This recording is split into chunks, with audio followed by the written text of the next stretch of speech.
leaf blower is part of living in an urban environment, but it can make it really hard to hear yourself think. That's better. Oh, now this is one of my least favorite noises. Whenever I hear it, rest assured I am doing a slow clap in my head and thinking, wow, I'm so impressed. Going out into nature is a good way to escape these kinds of sounds, but trails are often full of people talking, dogs barking, and you can still hear road noises from a lot of parks and hiking spots. Some people even feel the need to bring a Bluetooth speaker along with them when they're out in nature. So, how can you find a place that is truly quiet? And what would that be like?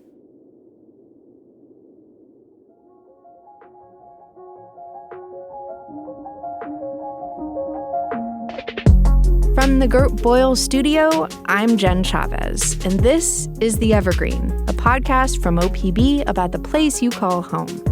I'm going to turn this episode over to Ed Yan, the executive producer of Oregon Field Guide. He recently went on a quest to find the quietest place in Oregon. I recommend you listen to this episode on headphones if you can. I live in the Portland area too, and I'm sensitive to some of those common urban sounds that Jen was talking about. Gas-powered leaf blowers are a huge one for me. Those things send my blood pressure through the roof.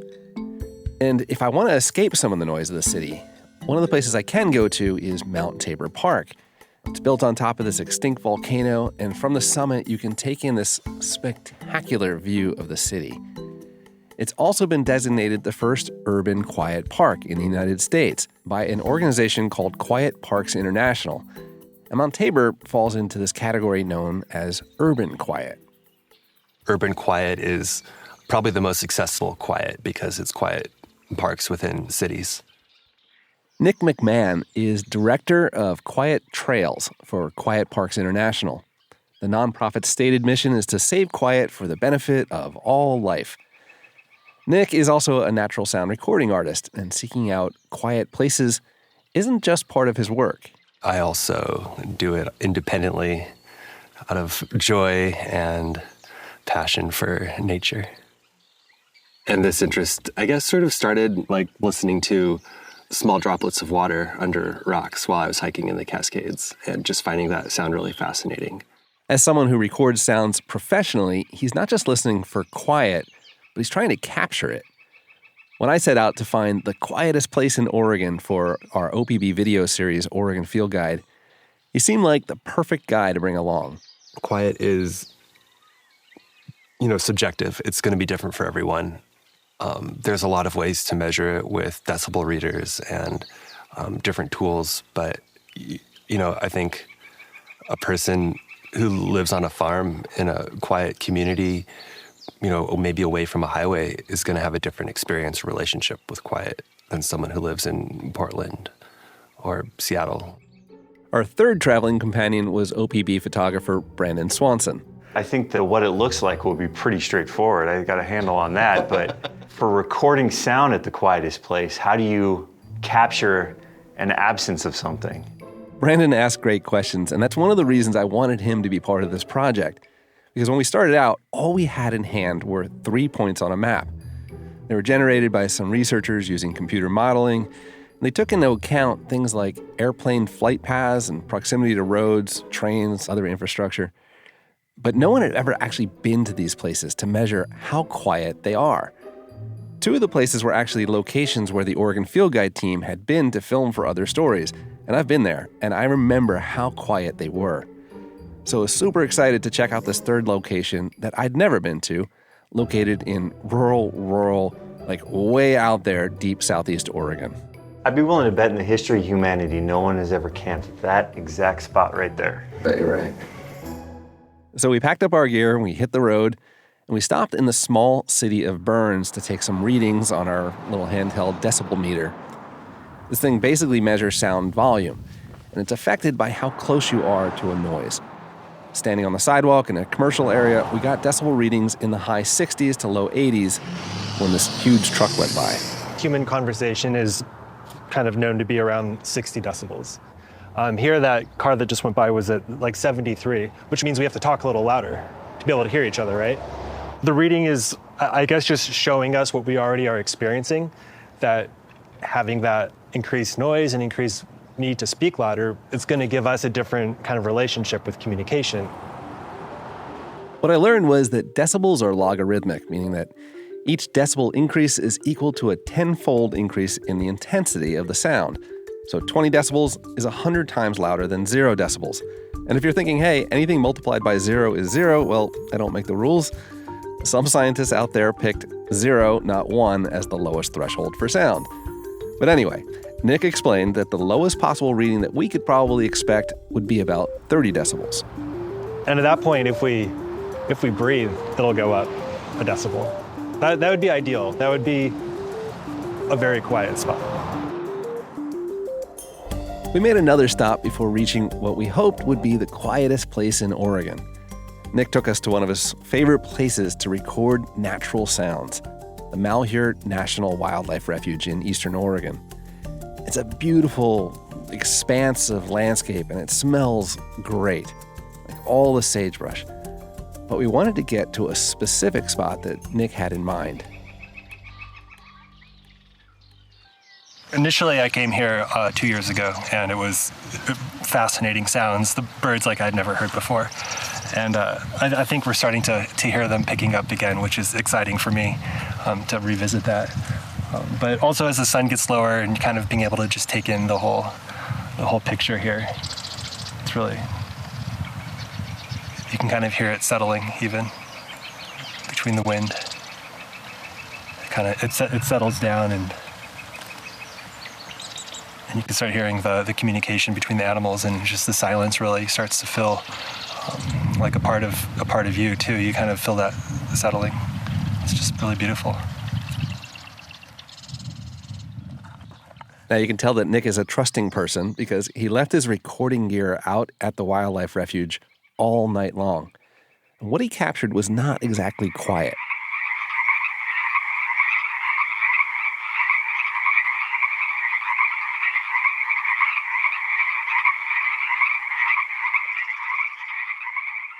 It was incredible to realize just how many sounds there are in a remote area like this, far from the noise of the city.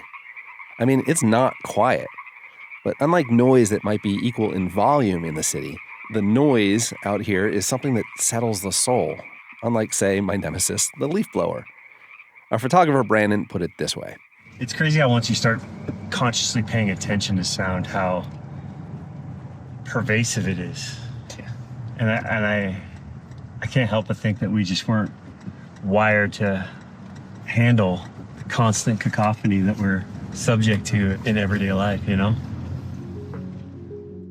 Coming up after a break, we'll hear what it sounds like at that spot on the map that could just be the quietest place in Oregon.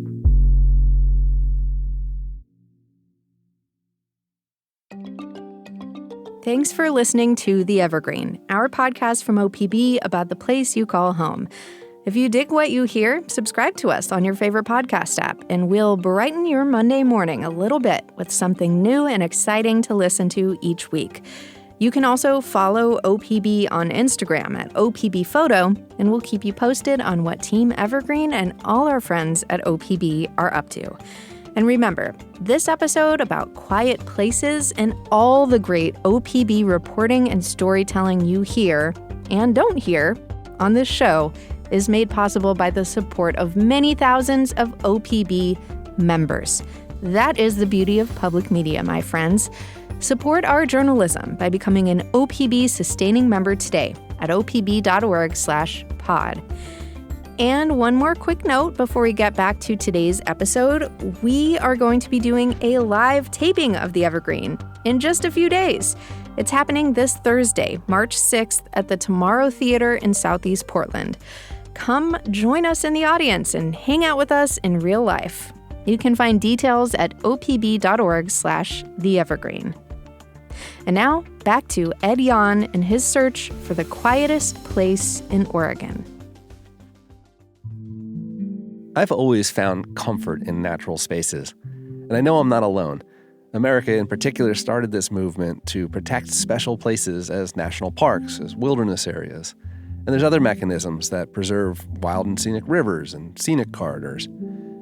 Because people value what nature provides. But what we consider worthy of protection as a society has continued to evolve. A few years ago, I was working on an Oregon field guide story about the need for darkness and the effect of light pollution on both wildlife and humans. And here in Oregon, there are actual designated dark sky sanctuaries. So this pursuit of quiet spaces just seems like the logical next step. According to Nick McMahon, it's not so much about seeking a lack of sound as it is about escaping human-generated noises. Quiet Parks International, I think it's almost like meeting like a human need as we're losing quiet spaces. I think everyone's looking for quiet, but they don't realize it. Leaving the Malheur Wildlife Refuge in Harney County, we took our 2 vehicles on a drive that just went on and on and on, probably for about 4 or 5 hours. Brandon and I were in one car, Nick was in the other, and we were determined to get to that spot on the map that a computer model said would be free of unnatural sounds. Somewhere in southeast Oregon, we turned off the paved highway onto a gravel road that stretched like a ribbon across just this sea of endless sagebrush. After a while, that turned into a 2-track, and our car's GPS started to get a little wonky. Eventually, we decided it was time to start hiking, and so I pulled politely off the faint 2-track that we were driving on. Are you pulling off the road just in case anybody comes by? I am. It's a habit, urban habit. I gotta pull off the road. No one's been out here in 10 years, I'm sure. The only traffic we'd run into for quite a while was a herd of cattle that took their sweet time getting off the road. Come on, sirloin. Giddy up. We walked for about a quarter mile until our handheld GPS told us that we'd reached it. This is it. Oh, nice. Right here. Sweet. Hey. This is the quietest spot in Oregon. All right. This is the spot. I wouldn't be able to argue. It's pretty nice. Nick and I took a breath, and we got to look around with these huge smiles on our faces. And we noticed that there were no planes in the sky. And then we started to listen to what we could hear. You can hear the wind off in the sage, and that's the coolest thing. I don't know if I've actually heard that like I'm hearing it here. So I almost feel like recording the wind in that context is like the unique thing that I'm hearing right now. And then you can feel it coming now. Now it's hitting us. It was both dramatic and undramatic. I mean, there's no people, no roads, no cows, no flights overhead. It was really quiet. Nick started to hear some of the other noises that he'd never noticed before. So I like to wear sweats when I'm doing this because they're some of the least noisy clothes you can wear. And I hate to hear my clothes when I'm walking around looking for quiet. I'm like, whoosh, whoosh. And I kept hearing this whooshing noise. I would stop, and I realized it was my sweats. And I've never heard my sweats before. So I'm like, all right, we're pretty quiet here. We wanted to see what this place sounded like at night and in the early morning hours when even the wildlife tends to be quiet, or at least quieter. We pitched our tents, and Nick carefully set up his microphones. It's very subtle. This whole place is very subtle. We were talking about the lack of lights on the horizon. That's really interesting. That's really hard to find anywhere with such an open horizon. I mean, I get it if you're in the mountains, but just because it's so open, we're seeing for 40 miles, we're at 5,000 feet, and you can't see a single light. That was cool. As night fell and the wind died down, the birds fell silent. When I got out of my tent at 2 a.m. and just stood there looking at this wallpaper of bright, bright stars, all I could hear was the blood pumping in my own head. It was a bit unnerving, and if there's a quieter place on Earth, I don't think any human would notice. What does that sound like on Nick's microphone? Well, like this.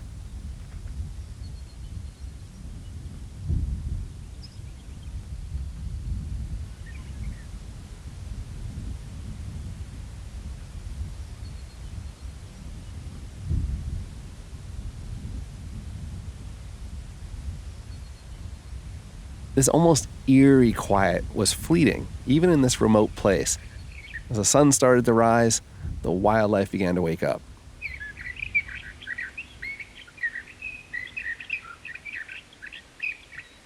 It's flat here. It's quiet. The sound is very stable. We don't have like big rises and falls. There's something like really stable about this environment. For me, waking up in this place felt amazing. As the birds quieted down and it started to get warmer, that almost unsettling quiet returned. Our off-the-shelf decibel meter was reading about 30, which, if you recall, was the lowest that Nick thought we'd get. I think this is probably the quietest place I've been. It's almost a sensory deprivation type of quiet. Like, I would say it's impressive quiet or like intense quiet. It's almost like the birds are keeping us from losing our minds. I savored this time in the desert because it's so rare. Noise is just so present in our lives that we get used to it and we don't even realize what we're missing. And what we're missing is what the entire planet used to sound like before the introduction of so much man-made, mechanical, technological noise. Not that all that stuff is bad, but knowing that with a little effort, you can still find silence and peace. That's everything to me.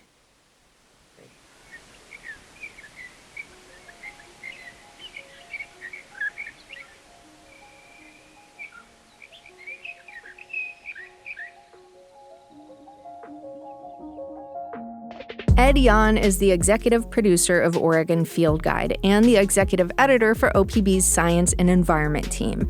You can see the video he and Brandon Swanson made about the quietest place in Oregon at opb.org. And if you want to hear about a spot in the Pacific Northwest that just might be the quietest place on Earth, we have a link in our show notes to an episode of The Wild from our friends at the public radio station KUOW. Check it out. Thank you for listening to our podcast from OPB, The Evergreen. Julie Sabatier and Sage Van Wing produced this episode, and our technical director is Stephen Cray. The OPB podcast team also includes Mia Estrada, and Ed Yon and Brandon Swanson did the interviews you heard. The music in this episode is from Audio Network. If you have a question for us, please reach out. Email theevergreen@opb.org. I'm Jen Chavez. Catch you later.